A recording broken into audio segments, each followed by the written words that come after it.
Hi, and welcome to this video where I'm going to introduce you to custom components that we've introduced to UI Builder in Erizos Studio. What are custom components? Well, they're reusable UI components that you can create, program, create their logic inside UI Builder, and these are reusable elements that you can then use in other UIs, which is really useful if you have some custom logic or some complex logic that you want to sort of pack into this element that you can then reuse. So in this video, I'm going to show you how we're going to create one of those. But before we jump into how we build them, I want to show you what we're actually going to build first. So I have this locator element, UI element over here, and you can download this from our documentation website. It's a nice little example where we have this draggable item that then updates this position value, and we have this joystick that also does that. The problem with this UI is that we have no way of updating the rotation and scale using the draggable elements here. So what we're going to do is we're going to create a sort of advanced joystick that has all these options in it. So I'm going to go into UI Builder. So I'm just going to select Edit UI. And I'm going to import the final result so that we just show you what we are going to create. And there you have it. So I'm just going to save this and jump back into Studio. And as you can see, we have the joystick option, which updates the position. We have this rotation, which rotates the element, and we can set this. We can select scale, and then we can set the scale of this draggable element, and it also updates the scale element down here.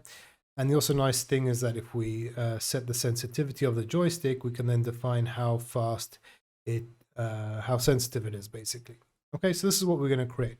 Now, if I just quickly jump back into UI Builder and show you this, this element isn't separate buttons and rate. Well, it is, but it is one draggable element. And inside our components list, inside this UI, you can see that I've added this custom, I have my custom locator element, and I can just drag this out into the UI and create as many of these as I want. And they all have the same logic built into them. So that's what a component is. It's a reusable UI component that we create.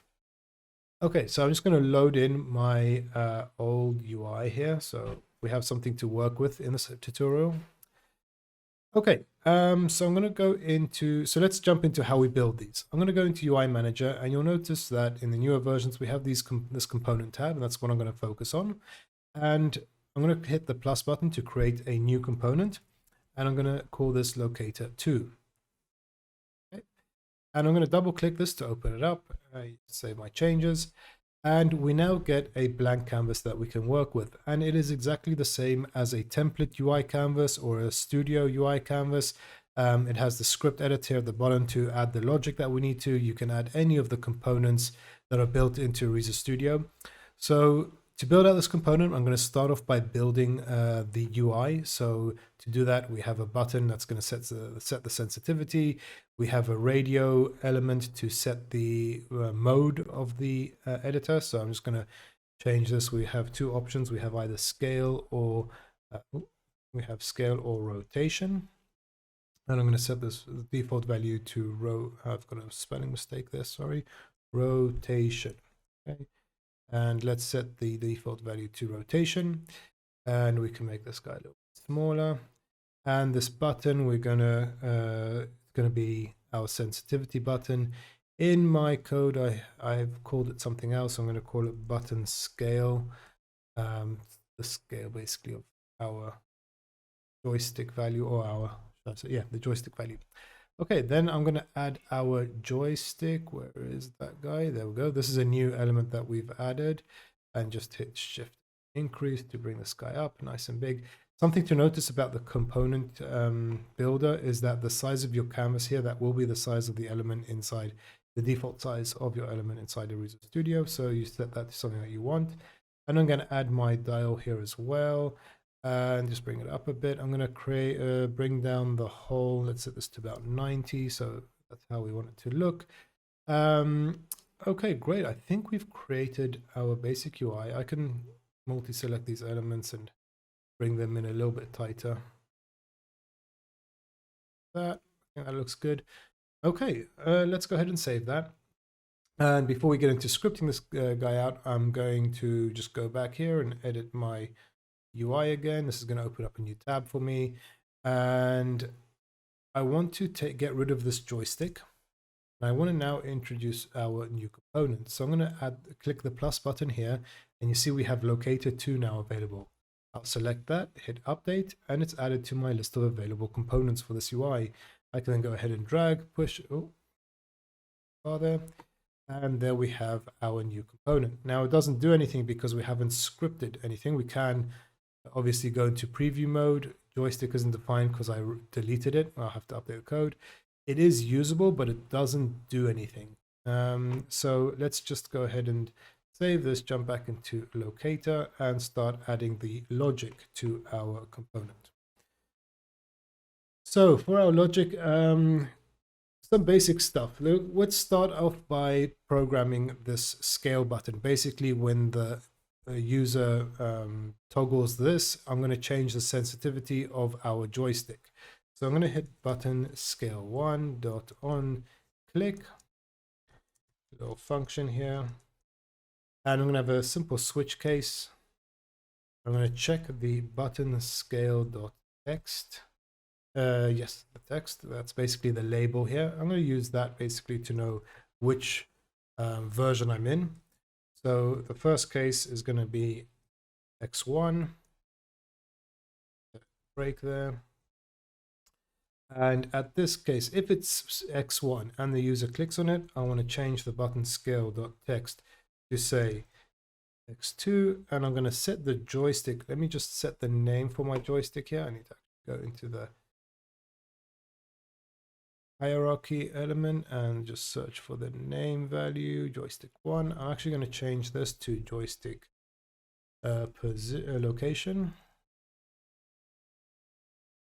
So joystick.location.step, because I'm going to change the sensitivity, set this to 2. So I'm actually going to increase it. By default, it's set to 1. We should be able to see this.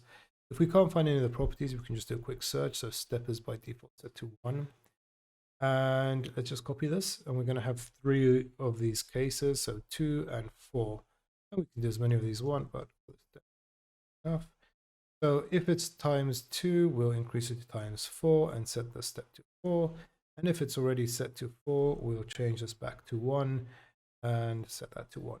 Okay, so let's just quickly test this guy out. Times 1, times 2, times 4 goes back to 1. Perfect. Okay. The next thing that we want to do is set the scalar rotation. So let's just go ahead and do radio 1.on change. And what I'm doing this, if we're doing a rotation, so a spin of this dial will go from 0 to 360, which is the angle of the rotation. And if it's scale, then I'm going to set some value which makes sense. So a quick if statement here, radio 1.value equals rotation. Then I want to do something. Otherwise, we only have 2 options here, so I'm just going to quickly do an else statement. So if it's rotation, like I said, we're going to set the dial 1.minimum value to 0 and dial 1.maximum value to 360. And we're going to set the step value to 1. Okay. And if it's a scale, then I'm going to do something slightly different. The minimum value, I'm going to set it to 0.5 because obviously I don't want to make it too small that we don't see the element anymore. And a dial 1.maximum, because my canvas is pretty small, I'm just going to set this to 2. And because our range here is quite small, I'm going to set our step to a very small value as well, so that we so it's not that sensitive and we have things flying all over the place. Okay, so there we go. That's that. And then the final thing we need to do. Okay, so from the parent UI, I want to know which mode we are in, if we're in scale or rotation, to be able to know which value I need to update. So we're going to create a very nice little function that's going to give us that information that we can actually call from the parent UI. To do that, I'm going to set an export function, which basically means a public function. We can get this from the outside. and it's just going to get mode, and it's going to be really simple. All I need to do here is return the value of our radio button, and then I'll know if we're either rotating or if we're scaling. So very simple, but you can create these functions as complex as you want. So we've got that, and we can now jump back into our UI builder. Let's just do a quick refresh here so that things update. We are going to add auto refresh. I want to make sure that we have the latest version here. Okay, so we've got that. The only thing that's left for us to do is actually update our script here. So we got rid of our joystick, so this function doesn't work anymore. And to wire this up to the rest of UI, it's about 20 lines of code, so pretty quick. And let's walk through it. So locator 2, let's just make sure that's the name of our locator. Name. Yep, locator 21. And we're going to do an on change event. And I'm going to get an event here. And before we do anything else, I'm just going to print out this event for us to see what is happening. And this is what's going to be really useful for you to understand.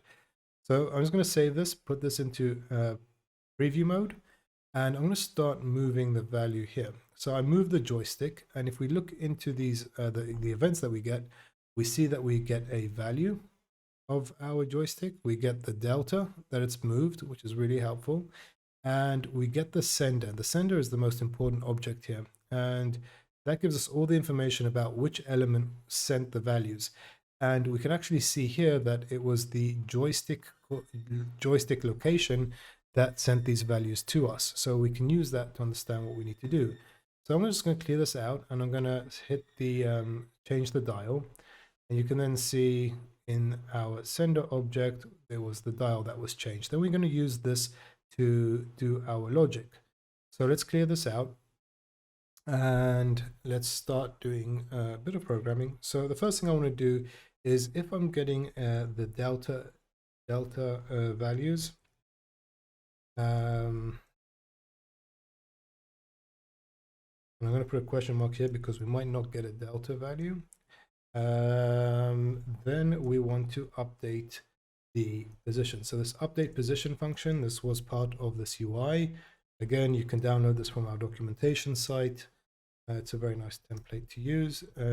.value.x, and we're going to add the delta value that we received.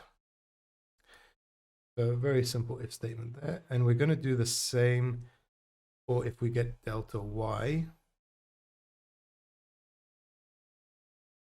Obviously, we're going to be updating the y-axis.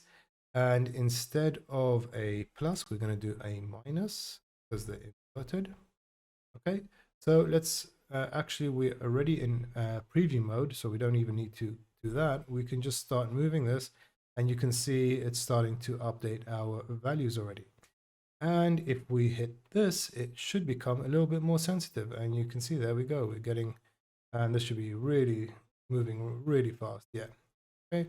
So our logic is already, our components actually working. Changing this sensitivity button is actually affecting the value that we're updating our fields over here. So that's already working. That's really cool.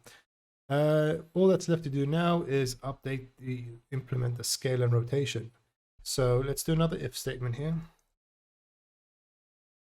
And I'm going to check the sender name. And it's going to be many locator 21.dial1. Okay, so that means that we're updating the we got a callback from the dial, and we want, now we're going to use that exposed function that we created. So I need to work out which mode we're in. So I'm going to do const mode, and we can do locator 21 dot get, and you can see that our autocomplete is working, and we get that exposed function from our component, which is really helpful and really cool. Okay, so that's going to give us the mode, and then we want to check if mode equals rotation, then we're going to do something. Otherwise, we only have two options again, so I'm just going to do a quick if statement. So if it's rotation, I want to update our rotation vertex value x equals e dot value.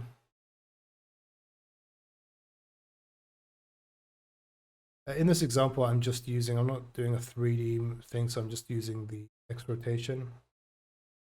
And again, if it's the scale, then we just want to do e dot value dot, let's try this way. We might have to do a little change, but let's have a look. So e dot value, I just want to set all the values of the scale to the same. And finally, the z-axis.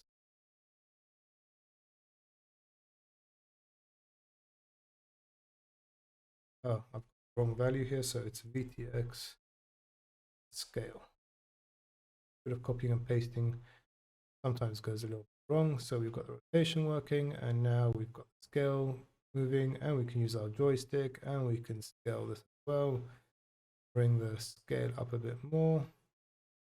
Okay, so that's how we can use reusable UI components inside our template UIs. And just as a bonus, I'm going to show you how we can set this up to actually control our output engine. I'm going to jump back into Erizos Studio.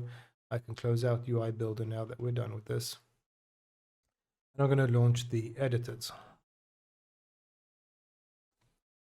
Okay, so here I have my render engine set up. I have Unreal Engine here on the right, and I have my Viz engine, and both of them have a scene with a basic cube set up. Just to show you in this example, I wanted to keep it simple. We can now then select our page, and without any additional scripting or anything, we've just have these fields linked to the same control IDs. We can start moving our elements around, and you'll see they'll move in the render engine, and we can use the joystick as well. We can set the sensitivity, right? So our component logic is working. Let's change the scale. I don't think I've set up the scale for this to work, but we can do the rotation on our element using our component. So that's basically how this works. So thank you for watching. You can download this UI from our documentation, and feel free to reach out to us for any more information.